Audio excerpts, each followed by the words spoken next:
Queridos irmãos e irmãs, Jesus anuncia aos seus discípulos a sua partida e declara a eles que é até melhor que ele vá, que eles fiquem um tempo sem vê-lo, porque essa tristeza de estar longe dele por um tempo logo se transforma depois em alegria.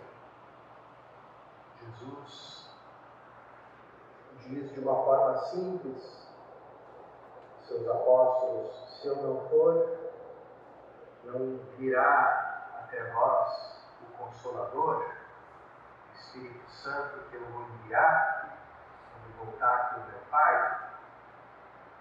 Essa é a razão da alegria. Vejam que Jesus, mesmo depois dos discípulos contemplarem ele ressuscitado, quando ele se colocava no meio deles, como diz São Pedro na sua carta, nós que comemos e bebemos com ele depois de ressuscitado dos mortos, essa experiência de Cristo ressuscitado, mesmo assim, não foi suficiente para tornar eles testemunhas, porque eles ainda viviam segundo a forma de viver e de pensar do homem débil. Portanto, quem governava eles era o medo. Muitas vezes aparece essa expressão: os discípulos de portas fechadas estavam reunidos de portas fechadas por medo dos judeus. Esse é o medo que tanto aprisiona o ser humano, o medo que, como diz a carta aos Hebreus, é um instrumento pelo qual o maligno governa o mundo. Diz isso na carta dos Hebreus: o maligno reina no mundo através do medo da morte. Porque o medo sempre é aquele grande motor da vida humana, da história humana. É um motor, às vezes, um pouco invisível, mas como, de certo modo, o medo formata, configura a nossa vida, nós estamos sempre nos precavendo, estamos sempre com medo, com receio. E o medo, ele retrai, ele paralisa as pessoas, ele provoca uma retração, um fechamento. A pessoa que tem medo se fecha, se retrai, fica de costas, não anda para frente, porque tem medo. Esses dias eu estava me lembrando um episódio muito estranho, que é muito ilustrativo da maneira de ser das mães. Um amigo meu estava andando aí nas andanças pela madrugada, voltando de uma festa, e se encontrou com um grupo. Teve uma época que existia uma espécie de moda que os jovens se reunissem em gangues, mesmo jovens de lugares de classe média e tal, se reuniam, formavam gangues e saíam pela noite batendo nas pessoas, né, fazendo todo tipo de depredação, né, etc. Então ele se encontra com um desses grupos e eles acurralam ele no canto e ele se vira de costas e ele, naquele canto escuro, só sentiu as pancadas, né, nas costas dele. E aí, quando voltou para casa, meio quebrado, ele disse para os amigos, né, disse para a gente: não contem nada para minha mãe, senão ela não vai deixar mais eu sair de noite. Né? E aí eu assisti, eu fui na casa dele no final da manhã, né? E sai a mãe dele do quarto e diz assim: olha, eu passei muito mal essa noite, tive muito pesadelo, eu sonhei que eu estava num lugar escuro de costas, estavam batendo em mim e eu acordei toda quebrada, com dor. E é interessante porque como ela é ainda uma poetisa, né? Escreve lá, editou uma quantidade de livros de poesia. Ela escreveu no primeiro livro de poesia que ela publicou um poema. Eu nunca cheguei a perguntar para ela se referia a isso, né? Eu sempre achei que era. Dizia assim, diz o poema: vou recuar de costas à cólera, e deixarei o átrio da dor vazio, onde o crente ingressa para a oferenda do crepúsculo. Então, é isso, né? O medo faz a gente andar de costas, a gente se fechar, se retrair. Então, os discípulos, mesmo depois de terem visto o Senhor ressuscitado, ainda viviam como homens velhos, reféns do medo, né? Do medo que é o instrumento do senhorio do maligno, né? Não do senhorio de Cristo. Justamente Cristo veio ao mundo para nos arrancar do senhorio desse falso Senhor, né? Para que a gente viva a nossa vida sob o senhorio de Cristo, né? E, portanto, livres do medo, libertos de toda prisão, de todo medo, e, portanto, fazendo a experiência da alegria. Então, quando é que os discípulos passaram do medo para a coragem, para a alegria? Quando é que acontece isso que a gente escutou durante todo esse tempo pascal, os Atos dos Apóstolos? Aqueles mesmos discípulos que tinham calado ou negado Cristo, como Pedro, né, diante nem sequer das autoridades, né, dos empregados, dos servos das autoridades. Como é possível que depois, né, de tão pouco tempo, esses mesmos discípulos compareçam, já não diante dos servos do sacerdote, né, mas diante do próprio sumo sacerdote, diante das próprias autoridades do templo, e digam para eles: não adianta vocês nos proibirem de falar o nome de Jesus, porque nós não vamos calar, nós não vamos obedecer a vocês, vamos obedecer a Deus. Então, de onde vem essa coragem? Ali onde existia o medo, ali onde todos fugiram, deixaram Jesus sozinho?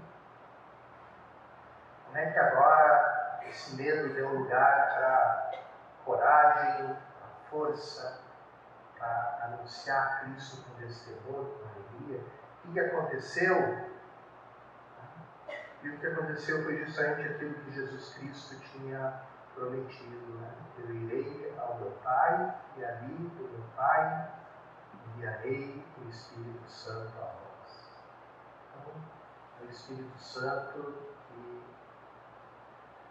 leva a essa diferença entre viver do medo e viver na coragem, na alegria, no testemunho de Cristo ressuscitado, né?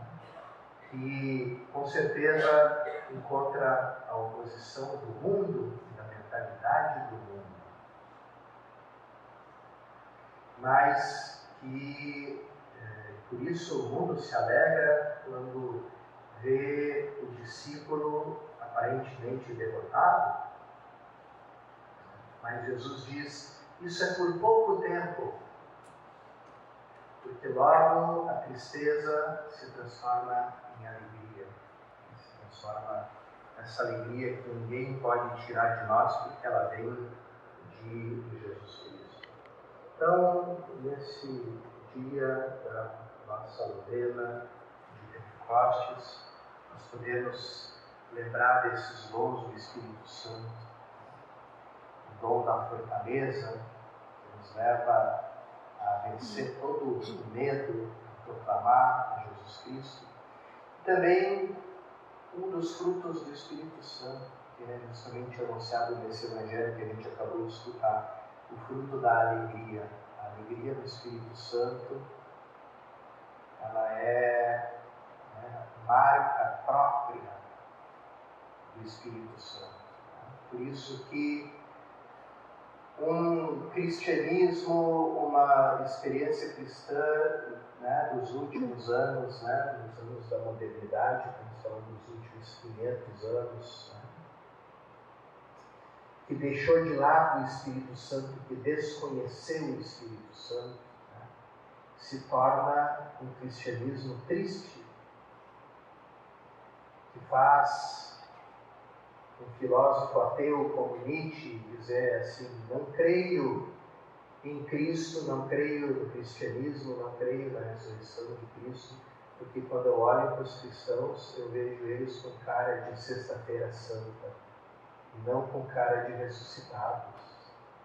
Então, como é que eu vou acreditar na ressurreição, se eles, quando eu olho para os cristãos, vejo aquele grupo carrancudo, né, de gente de cara fechada, de gente de cara amarrada, né?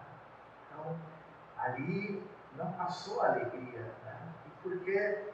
Então, por que diminuiu o testemunho cristão no mundo? Porque nós cristãos nos esquecemos do Espírito Santo, esquecemos dele, e quisemos substituir a ação do Espírito Santo pela nossa ação. O Papa Francisco fala, quando fala tem essa bonita exortação que se chama Gaudete et Exsultate, né, sobre a busca da santidade. Ele fala uma coisa muito interessante. Ele diz assim, fala dessa tendência que é contrária, que é um inimigo, uma ameaça à santidade, né, a busca da verdadeira santidade, que é a pessoa se centrar nas suas próprias obras.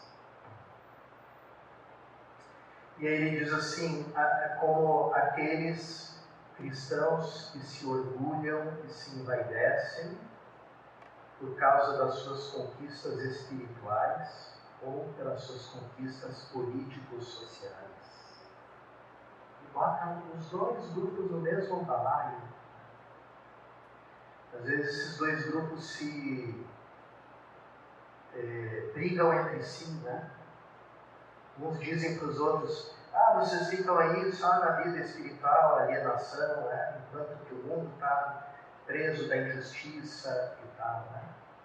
E o outro grupo diz para eles: vocês só falam de política e tal, vocês acham que a igreja é um partido político, é uma ONG e tal, estão se acusando, né?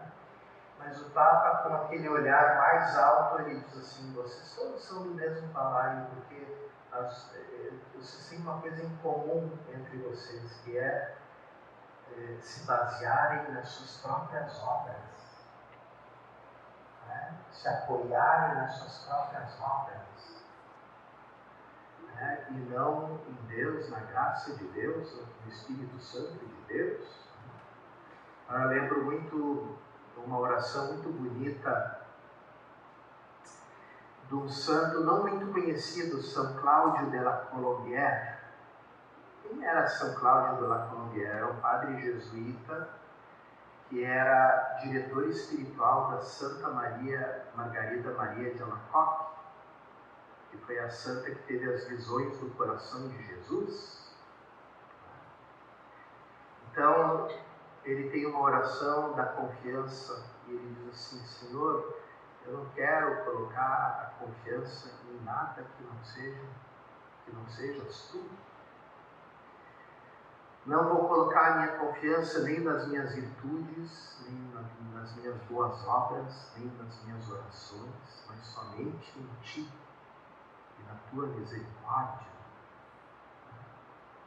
É ali que a gente começa a dar espaço para que o Espírito Santo se manifeste na nossa vida. Vamos pedir então, irmãos e irmãs, essa Eucaristia, nessa novena do Espírito Santo, que nós tenhamos essa graça de abrir espaço ao Espírito Santo na nossa vida espiritual, na nossa vida cristã, para que Ele nos dê o dom da fortaleza que nos leve a testemunhar Jesus ao mundo e também nos encha com esse fruto que é tão próprio dele, a santa alegria que quando o Espírito Santo nos dá, ninguém pode nos tirar.